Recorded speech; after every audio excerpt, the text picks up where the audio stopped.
Assalamualaikum warahmatullahi wabarakatuh. Waalaikumsalam warahmatullahi wabarakatuh. Alhamdulillahilladzi hadana lihadza wa ma kunna liyuzhirahu 'ala ad-dini kullih walau karihal musyrikun. Asyhadu an la ilaha illallah wahdahu la syarika lah wa asyhadu anna sayyidana wa nabiyyana Muhammadan abduhu wa rasuluhu la nabiyya ba'dah. Allahumma salli ala nuril anwar wa siril asrar wa tiryakil aghyar wa miftahi babil yasar sayyidina wa maulana Muhammadin al-mukhtar wa alihi al-athhar wa ashabihi al-akhyar adada ni'amillahi wa ifdalih, amma ba'd. Faya ayyuhal hadirun ittaqullaha haqqa tuqatih wa la tamutunna illa wa antum muslimun. Qala al-muallif rahimahullahu ta'ala wa nafa'ana bi ulumihi fid dharain amin. Bismillahirrahmanirrahim. Rabbana zidna ilman warzuqna fahman nabiyyin wa ilhamal malaikatil muqarrabin birahmatika ya arhamar rahimin. Subhanaka la ilma lana illa ma 'allamtana innaka antal alimul hakim. Rabbi shrah li sadri wa yassir li amri wahlul 'uqdatam min lisani yafqahu qawli. Ya Rabbana ya Fattahu ya Alim ya Rahmanu ya Rahim birahmatika ya arhamar rahimin. Amin ya Allah ya Rabbal alamin.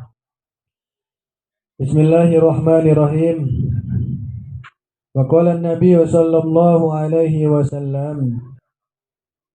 Terus ngadawuh Kangjeng Nabi Muhammad sallallahu alaihi wasallam, man yantaqala sahasa jalmi anu kaluar dia ta'allama ilman neta kaluarna rek neangan ilmu ghufirallahu qabla ayyahtua. Allah tos ngahampura kasih eta jelema qabla ayyahtua saencan si eta jelema mangkat.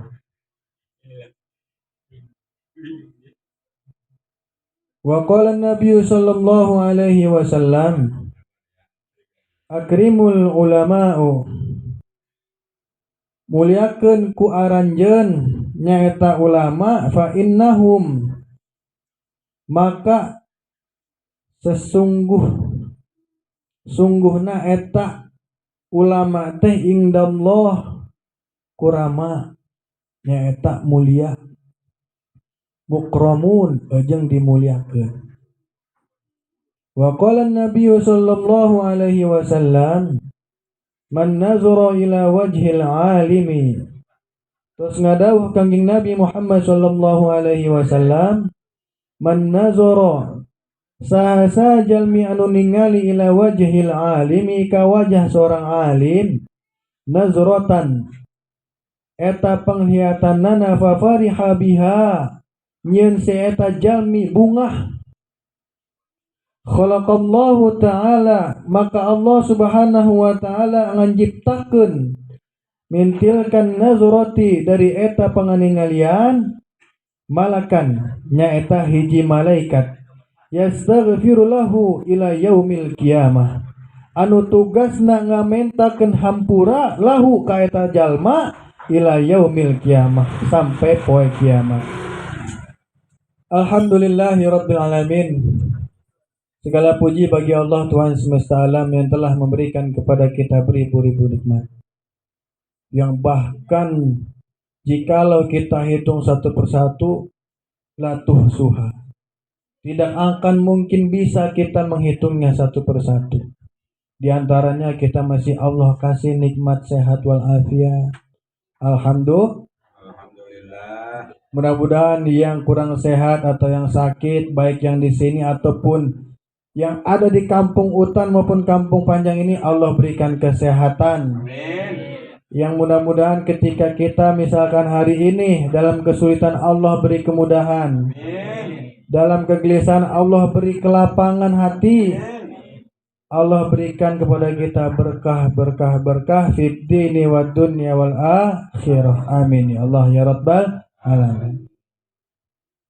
Karena tiada lain tiada bukan afdalu zikri la ilaha illallah wa afdalu du'a alhamdulillah. Kita mah harus banyak-banyak bersyukur. Kenapa? La in syakartum la azidannakum wa la in kafartum inna azabi lasyadid. Kalau kita banyak-banyak bersyukur mah fa insyaallah bakal Allah tambah-tambah lagi nikmatnya. Tapi ingat, kalau kita kufur akan nikmat Allah, ingat, inna azabi lasyadid. Sungguh azabku sangatlah pedih. Nanti jatuhnya jadi kufur. Padahal Allah mah nggak kita minta juga dikasih. Kapan kita pernah minta mata, tapi Allah kasih? Kapan pernah Allah menagih kepada kita, mana udah saya kasih mata, tugasmu kepadaku, wa ma khalaqtul jinna wal insa illa liya'budun. Tugas kita untuk beribadah kepada Allah Subhanahu wa taala. Ditagih enggak? Sekarang enggak ditagih, tapi nanti di akhirat ditagih. Setiap apapun yang Allah berikan kepada kita pasti Allah tagih, yaitu berbentuk pertanggungjawab. Maka dari itu alhamdulillah Allah kumpulkan kita di tempat ini, di majlis ini, yang mudah-mudahan kita berharap kepada Allah Subhanahu wa taala, majlis yang sederhana ini, tempat yang sangat sederhana ini, tapi mulia dan sangat luar biasa istimewa di hadapan Allah Subhanahu wa taala. Amin ya Allah ya Rabbal alamin. Walaupun tempatnya seperti ini, tapi insya Allah di para majlisnya malaikat kita selalu didoakan oleh Allah Subhanahu wa taala melalui para malaikat-malaikatnya. Doanya maksudnya apa? Allah itu memberikan maghfirah kepada kita. Allah memberikan rahmat kasih sayang kepada kita. Mudah-mudahan Allah juga memberikan ridho kepada kita, dan nanti wafatnya kita dalam keadaan husnul khotimah. Dalam satu riwayat dikatakan bahwasannya iblis itu, Pak, itu akan merasa patah tulang punggungnya itu ketika apa? Ketika anak cucu Adam itu berdoa, ya Allah biha, ya Allah biha, ya Allah bihusnil khotimah. Kenapa? Karena kata iblis, aku sudah susah payah menggoda, membujuk, merayu anak cucu Adam untuk tergelincir dalam agamanya, untuk sesat dalam agamanya, untuk keliru dalam perjalanannya. Tapi mereka berdoa di akhir hayatnya untuk diwafatkan dalam keadaan husnul khotimah. Maksudnya apa? Dalam keadaan baik. Maka jangan pernah putus-putus ketika kita melaksanakan sholat. Setelah sholat fardu, usahakan doa itu. Ya Allah biha, ya Allah biha, ya Allah bihusnil khotimah. Minta dengan hati yang tulus, minta dengan penuh pengharapan, minta penuh dengan ya Allah ya Rahman ya Rahim, wafatkanlah hamba dalam keadaan husnul khotimah ya Allah. Kalau nggak bisa bahasa Arab misalkan, ya Allah wafatkanlah hamba dalam keadaan taat ya Allah, wafatkanlah hamba dalam keadaan ibadah ya Allah, dalam keadaan hamba beribadah, berzikir, bersolawat, membaca Al-Quran. Ya Allah ya Rahman ya Rahim, tiada lain tiada bukan yang hamba harapkan adalah wafat dalam keadaan husnul khotimah. Mudah-mudahan kita semua tergolong nanti ke dalam umat Rasulullah SAW yang Allah takdirkan untuk mendapatkan husnul khotimah. Amin ya Allah ya Rabbal alamin. Salawat serta salam semoga senantiasa tercurah limpahkan kepada junjungan alam, beliau Nabi akhir zaman, tiada lain tiada bukan, yakni Nabiyana wa Habibana wa Maulana Muhammadin. Dan tak lupa kepada para keluarganya, sahabatnya, at-tabi'in, at-tabi'ut tabi'in, dan umatnya yang senantiasa menjalankan syariat-syariatnya dan menjunjung tinggi daripada sunnah-sunnahnya. Dan semoga kita termasuk ke dalam umatnya yang akan mendapatkan syafa'atul uzma kelak di yaumil kiamah nanti. Amin ya Allah ya Rabbal alamin. Karena syafa'atul uzma itu hak yang Allah berikan hanya kepada Nabi Muhammad. Nabi-nabi yang lain itu tidak mendapatkannya. Itu luar biasanya. Maka kita sudah harusnya bersyukur. Kenapa? Karena kita diciptakan menjadi umatnya Nabi Muhammad Sallallahu Alaihi Wasallam. Bahkan dalam satu kisah aja Nabi Musa aja pengen berdoa pada Allah untuk dijadikan sebagai umatnya Nabi Muhammad. Lah kita udah jadi umatnya Nabi Muhammad, masa kita nggak mau bersyukur? Benar-benar. Dengan cara apa kita bersyukur? Salah satu diantaranya menjalankan sunnah-sunnahnya, menegakkan daripada ajaran-ajarannya. Dan yang ketiga yang paling utama adalah sering-sering dan dawamkan membaca solawat. Karena solawat itu akan menjadi pembeda nanti kita di padang mahsyar nanti. Kalau kita sering membaca sholawat di dunia, nanti akan menjadikan cahaya bagi kita di padang mahsyar nanti. Akan terbeda nanti. Ini umat yang suka baca sholawat, nih yang baca TikTok misalkan. Ini umat yang suka baca sholawat, yang suka baca komik misalkan. Pasti beda. Karena dari sholawat itulah yang mengantarkan kita, yang telah akan memberikan kita adalah nur. Cahaya tadi. Pembeda daripada manusia-manusia atau umat-umat yang lain. Maka dari itu terus-terus kita jangan pernah henti, jangan pernah bosan, walaupun tadi baca rawinya ya ada ya Nabi salam, kayak orang mau kayak orang udah mau apa Bang Uca? Ngantuk.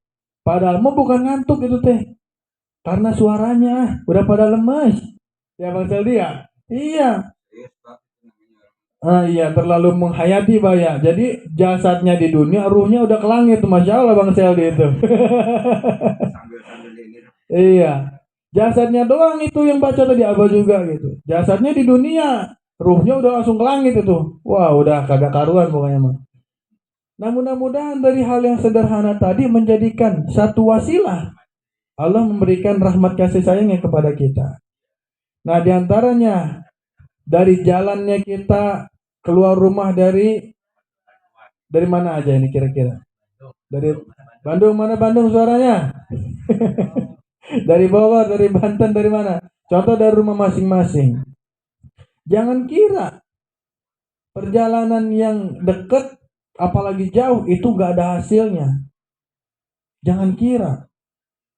Emang kelihatannya sederhana, kelihatannya gak ada rasanya.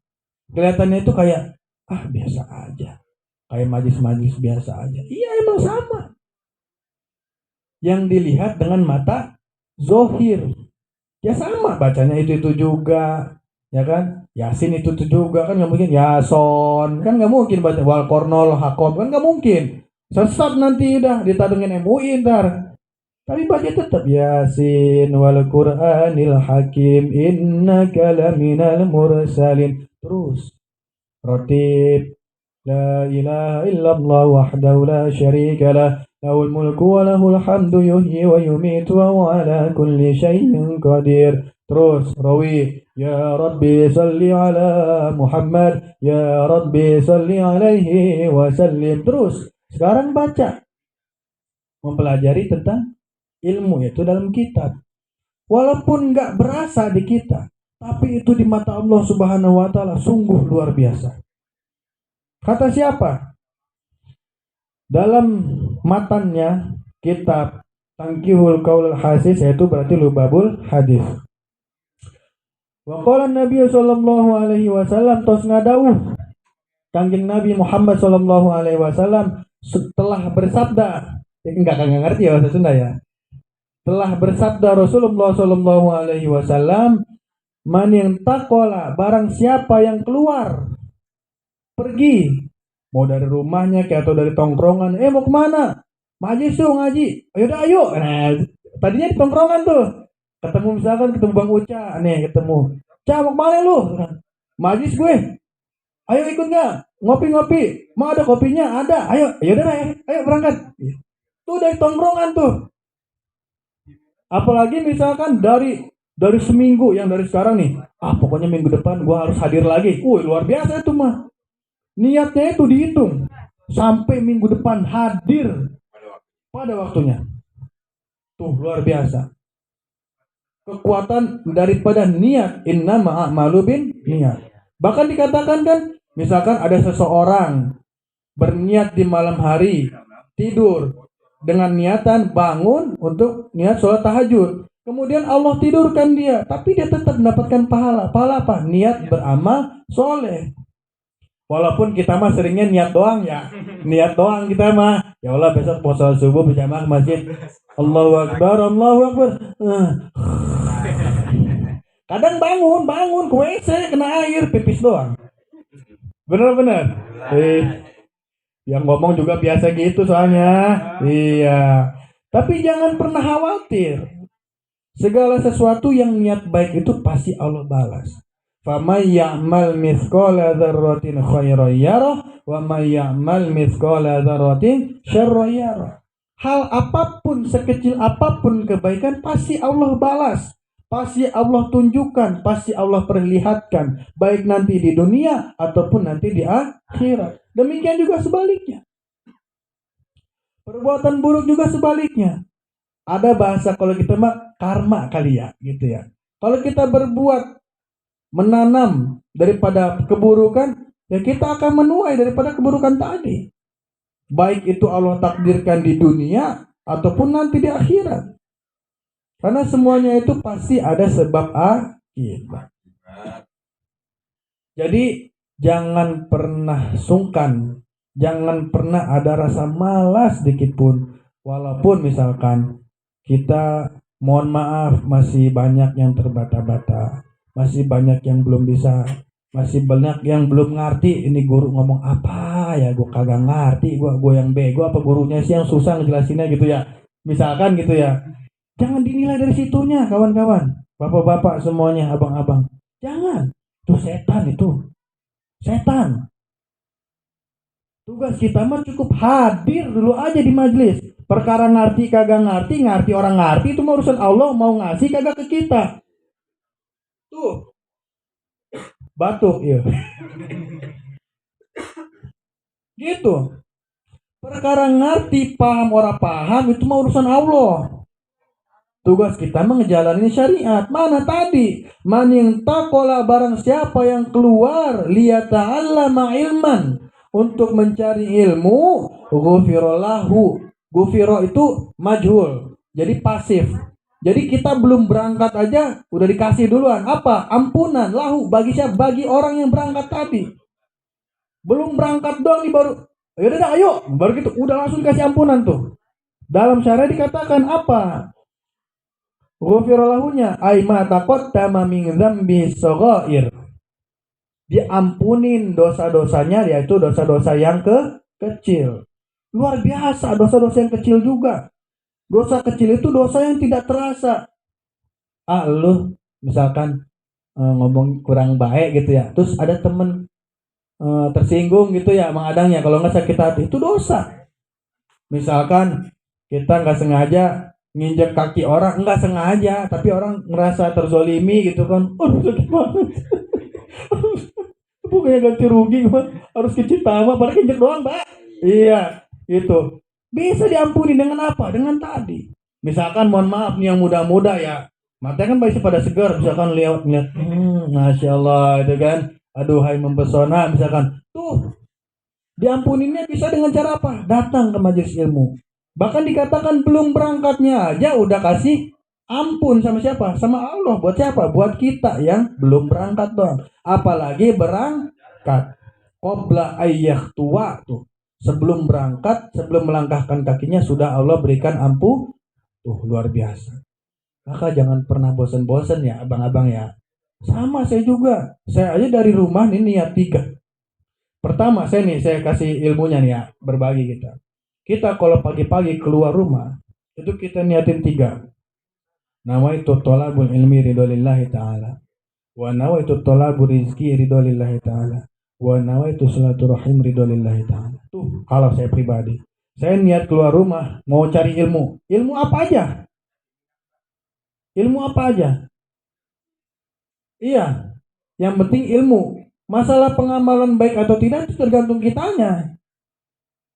Contoh kalau misalkan, mohon maaf, ilmu maling, mohon maaf nih, ilmu maling kata siapa kita nggak boleh tahu, harus tahu, buat waspada, benar. Kita misalkan tahu ilmu maling, wah gerak-geriknya mau maling nih gitu kan, pasti kita udah ada persiapan kan, iya, tuh coba kalau kita nggak tahu itu maling, ayo, benar-benar, nah. Jadi namanya ilmu mah bagaimana pribadi kitanya. Ilmu mah kayak pisau. Kalau dipakai sama ibu kita buat bikin rendang, ayam, sayur buat kita makan. Kalau dipakai sama begal, buat apa? Nah, ya kan? Jadi ilmu mah tergantung kita. Jadi kalau ada orang bilang, oh, ilmu hitam, ilmu putih, nggak ada ilmu hitam, ilmu putih mah. Bagaimana pelaksanaan pengamalannya? Nggak ada ilmu baik, ilmu buruk, nggak ada. Bagaimana pengamalannya? Kalau udah tahu buruk ya jangan diamalin kan gitu. Ya kan? Karena kita tahu itu buruk, maka jangan kita amalin. Kenapa bisa kita nggak amalin? Karena kita udah tahu kalau itu ilmu buruk. Coba kalau kita nggak tahu. Makanya kita harus tahu tuh gunanya itu. Wa qala Nabi sallallahu alaihi wasallam akrimul ulama. Muliakanlah olehmu para alimil ulama. Dalam syarahnya dikatakan ay bi ulumi syar'il amilin. Jadi ulama itu adalah ilmu yang mereka punyai, yaitu ilmu syariat, dan mereka itu mengamalkannya. Jadi bukan hanya sekedar berilmu tapi tidak mengamalkan, banyak ya. Kita lihat orang tuh pinter agamanya, Masya Allah, lidahnya itu fasih, luar biasa.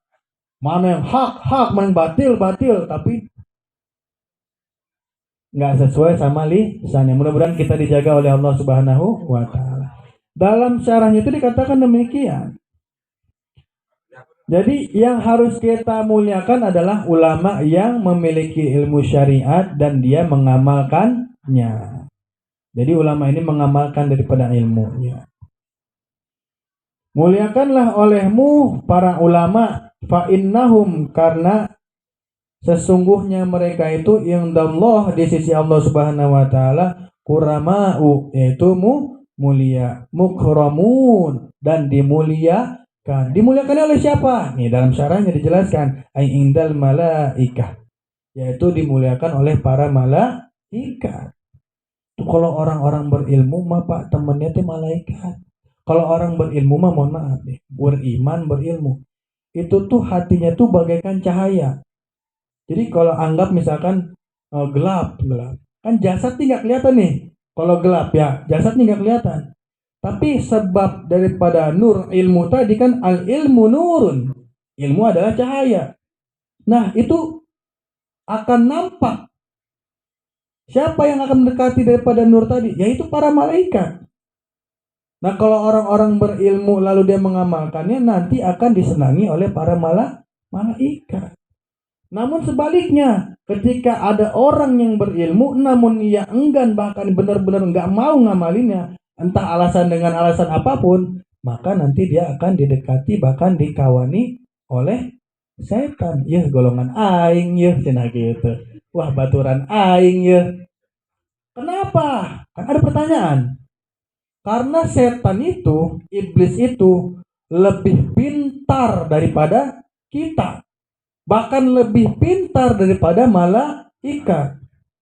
Justru bahkan iblis itu adalah gurunya para malaikat tuh. Azazil gelarnya juga. Panglimanya para malaikat. Malaikat dulu belajarnya sama iblis. Kenapa bisa iblis jadi laknatullah? Kok yang tadinya mulia, benar-benar mulia, jadi benar-benar hina, yang benar-benar dihinakan oleh Allah Subhanahu wa Ta'ala. Apa sebabnya?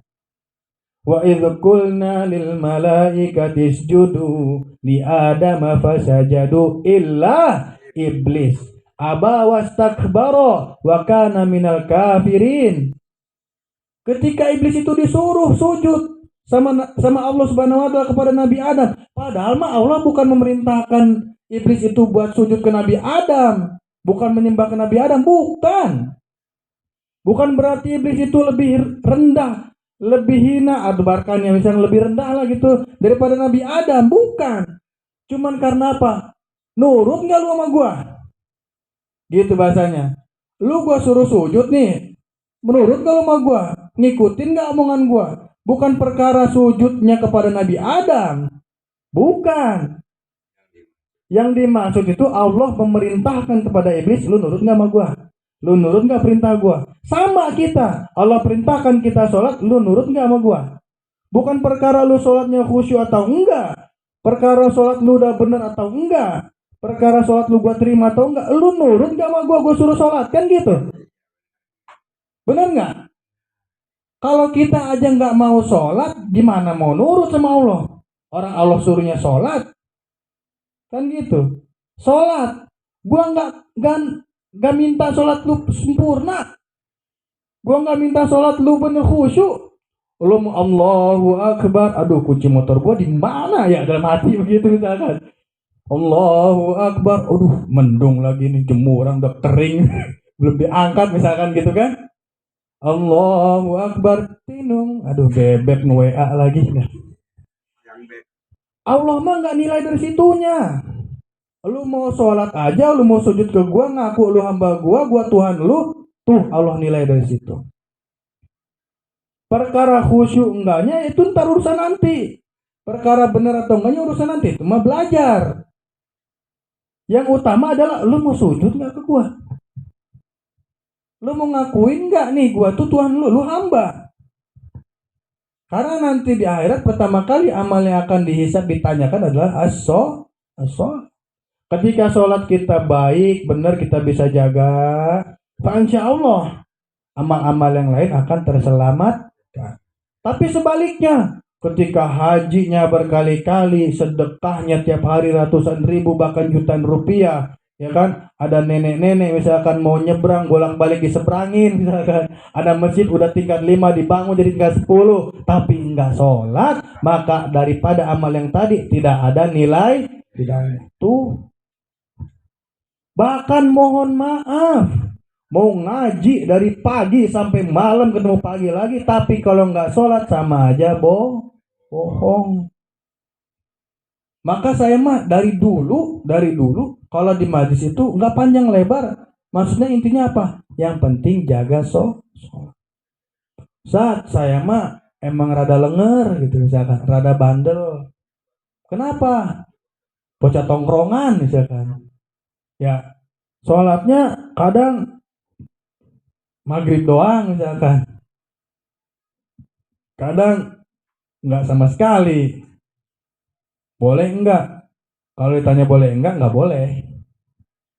Tapi diusahakan. Misalkan namanya kita mau belajar jadi orang baik ya. Siapa sih manusia yang nggak pengen jadi orang baik, Pak? Cuman manusia bodoh. Pasti pengen jadi orang baik, Bang Jaki. Ya. Iya. Orang udah baik aja pengen tambah baik. Cuman orang bodoh yang pengen jadi orang jahat. Orang bodoh. Manusia diciptakan paling sempurna di antara makhluk-makhluk yang lain. Masa pengen jadi balhum adol? Pengen jadi kayak seperti binatang ternak yang lebih hina dari binatang ternak? Manusia mah sempurna. Masa pengen jadi lebih hina? Kan nggak mungkin. Berarti kalau masih ada yang pengen seperti itu, berarti manusia bodoh. Dia tidak berpikir nanti dia akan depan, di masa yang akan depan, kalau hidup di dunia itu pasti dimintai pertanggungjawaban. Al-yauma nakhtimu ala afwahihim wa tukallimuna aydihim wa tashhadu arjuluhum bima kanu yaksibun. Pada hari itu semua mulut-mulut dikunci. Yang akan bersaksi adalah apa? Tangan-tangan mereka, kaki-kaki mereka. Atas apa? Atas mereka lakukan yang ada di dunia ini, atas setiap apa yang mereka perbuat di atas muka bumi ini, atas setiap apa yang mereka lakukan di atas muka bumi ini. Kalau baik yang dia lakukan dengan perbuatannya itu, dengan anggota tubuhnya, insya Allah akan menjadi kebaikan, akan menyelamatkan dia di hadapan Allah Subhanahu wa Ta'ala. Namun sebaliknya, ketika Allah berikan dia kaki dengan sempurna, tapi dia gunakan melangkahkan kaki ke jalan yang tidak benar, siap-siap. Nanti dimintai pertanggungjawaban. Tapi ketika Allah berikan dia kaki, dia langkahkan ke majlis sifaul qulub, walaupun sambil terbata-bata, sambil males-malesan, sambil ngantuk-ngantukan, sambil ogah-ogahan, tapi insya Allah itu akan menjadikan wasilah di hadapan Allah Subhanahu wa Ta'ala menjadi daripada pahala yang berlipat ganda tuh. Jangan dilihat ini kayak gini, jangan. Ini zohir, ini semua zohir ini. Ini mata kita ini cuma mata hiasan. Telinga kita ini telinga hiasan. Kenapa sih bisa bilang begitu? Mata orang yang buta tapi masih bisa melihat. Dengan apa? Dengan apa? Telinga orang yang butek tuli masih bisa mengetahui. Mulut orang yang bisu tidak bisa berbicara tapi bisa mengetahui. Kaki orang yang lumpuh tapi bisa mengetahui. Tangan orang yang tidak Allah berikan izin untuk bisa bergerak tapi bisa mengetahui. Melalui apa? Hati. Ainul basirah. Mata hati. Banyak kan Pak? Ketika kita tahu orang buta, justru kita yang matanya sempurna boro-boro Pak. Yang buta ya Allah kasih dia keistimewaan hafal Al-Quran 30 juz. Kita juga hafal 40 juz. Kita mah juz melon, juz ya, juz anggur, juz mangga, juz mangka, juz sirsak. Ya, ya Pak Adam ya. Kalau kita mah juz, pakai S. Kalau beliau mah juz. Tuh luar biasanya. Jadi yang ada pada diri kita ini adalah hiasan. Jangan terlena. Semuanya pasti dimintai pertanggungjawaban. Wa qala Nabi sallallahu alaihi wasallam, terus ngadawuh kanjeng Nabi Muhammad sallallahu alaihi wasallam, ngadawuh itu bersabda Bang Adam. Ya, berkata, "Man nazara, barang siapa yang melihat ila wajhil alimi." Udah tadi ya? Udah ya. Oh, yang bawahnya ya. Telah bersabda Rasulullah sallallahu alaihi wasallam, "Man akrama aliman." Barang siapa yang memuliakan seorang alim, faqad akramni, maka sungguh ia telah memuliakanku, kata Nabi. Berarti kalau orang memuliakan ulama berarti udah sama aja memuliakan Nabi Muhammad sallallahu alaihi wasallam.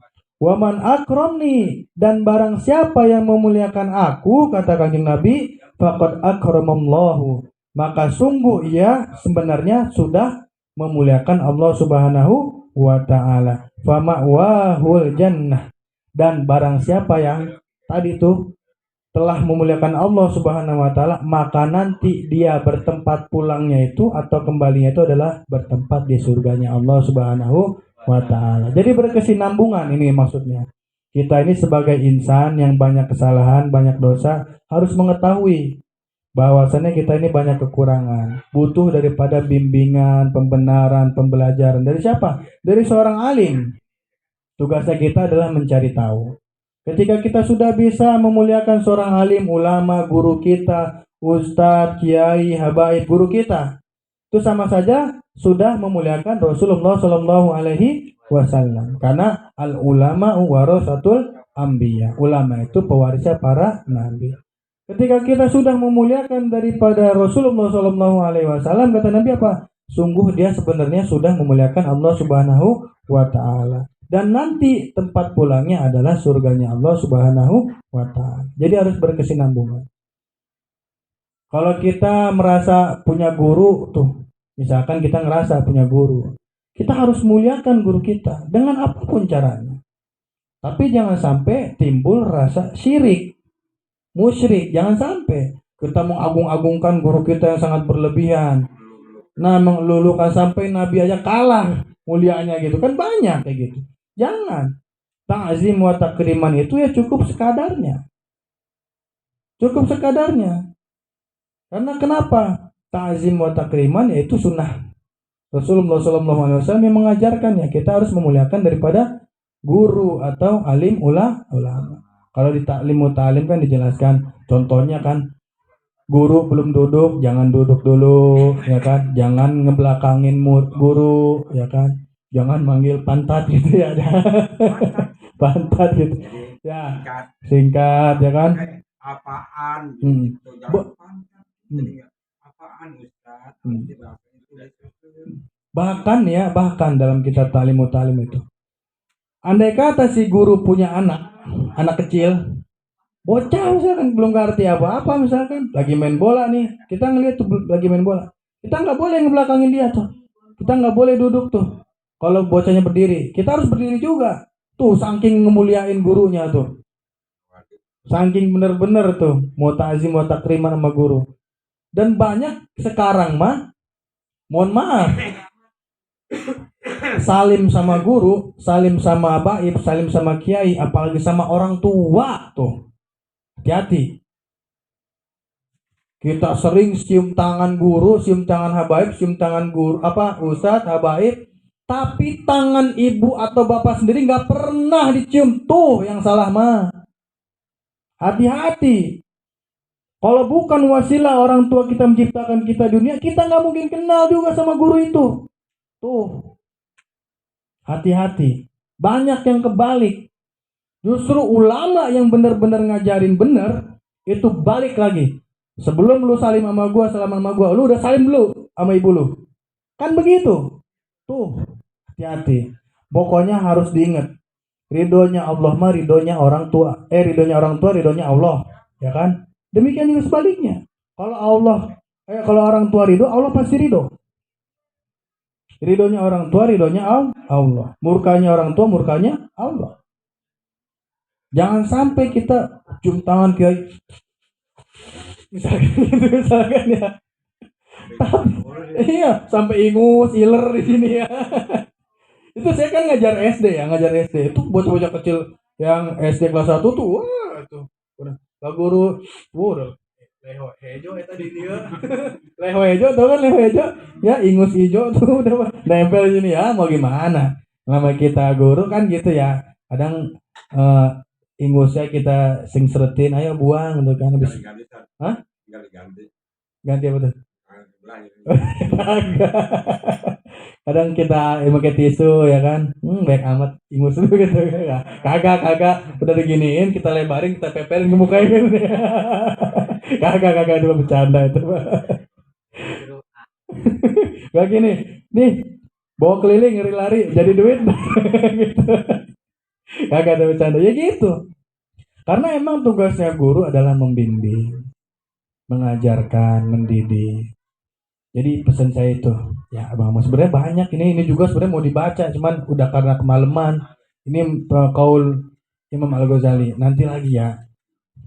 Saya berharap, saya senang banget Bang Seldi. Alhamdulillah, Bang Adam, Bang Zaki, Rehan ya, Bang Ian, Bang Faiz, Bang Uca, ya, Abah. Jangan pernah berkecil hati kalau udah duduk di majelis ilmu. Jangan pernah, saya mah belum bisa baca. Jangan, itu mah setan itu. Saya mohon maaf, saya bisa dengan izin Allah nih. Yang orang berkecil hati itu bisa kelihatan gitu. Jangan, itu setan itu. Jangan diikutin. Datang aja, lawan sampai setan capek gue goda lu. Sampai setan begitu. Bosan gue goda lu. Ya, terus. Ada kopi diminum, ada gorengan dimakan, ada pizza hut ya udah bawa pulang kan gitu. Iya, pokoknya hadir aja di majelis ilmu. Mau ngajinya ngantuk-ngantuk kan, kayak mau ngajinya yang penting udah duduk aja dulu di majelis ilmu. Ya, pesan. Tolong dipakai sampai nanti ajal menjemput kita. Mudah-mudahan kita wafat dalam keadaan tolabul ilmi. Karena tolabul ilmi mah sama dengan jihad fisabilillah. Dan mudah-mudahan apa yang saya sampaikan bermanfaat khususnya untuk dari pribadi saya, keluarga saya, anak istri saya, orang tua saya, adik kakak saya, saudara-saudara saya, dan umumnya untuk kita semua. Mudah-mudahan kita bisa ngamalin sedikit demi sedikit aja. Gak usah langsung brek, susah gitu mas, sedikit-sedikit aja. Dari yang kecil kita jaga sholat 5 waktu kita. Dari yang tadinya nggak sholat 5 waktu, sholat dulu lah 2 kali sehari, terbesok naik 3 kali, 4 kali, 5 kali. Saat saya nggak bisa tepat waktu nggak apa-apa, zuhur jam 2, asar jam 5, maghrib setengah 7, isya ntar mau tidur, subuh ntar setengah 6, nggak apa-apa. Belajar, tahap belajar. Bukan berarti saya mengajarkan untuk lalai ya, bukan. Karena memang segala sesuatunya itu sulit. Karena kita tuh lawannya adalah setan, hawa nafsu. Maka pelan-pelan aja, pelan-pelan. Jangan pernah sampai bosan. Mungkin itu aja ya banyak yang bisa disampaikan. Kurang lebihnya mohon maaf Bang Seldi. Mudah-mudahan istiqomah terus ya. istiqomah, saling nguatin, ajak teman-temannya saling nguatin. Mudah-mudahan wasilah kita kumpul di sini Allah berikan kita berkah. Yang belum kerja mudah-mudahan kerja, ya mudah-mudahan sekolah orang tuanya ada baik rezekinya, ya. Yang kerjanya mudah-mudahan selalu diberikan kesehatan, keselamatan, ya. Bang Uca mudah-mudahan sekolahnya terus jadi orang sukses, Bang Uca bisa lebih sukses dari bapaknya, ya. Bang Seldi bisa bangun majlis, bisa bangun luar biasa. Amin Allah. Ya. Kabul. Mudah-mudahan gitu kita berharap kepada Allah Subhanahu wa taala, mudah-mudahan Adang juga panjang umur, berkah, Amin. dipakai di hari tuanya buat ibadah pada Allah Subhanahu wa Amin taala. Kita Allah. semua akhirul kalam, apabila ada kata-kata yang benar itu datangnya dari Allah Subhanahu wa taala, apabila ada kata-kata yang salah itu datangnya dari kebodohan dan kesalahan saya. Saya beristighfar minta ampun pada Allah Subhanahu wa taala, astaghfirullahalazim. Dan akhirul kalam, assalamualaikum warahmatullahi wabarakatuh. Waalaikumsalam warahmatullahi wabarakatuh.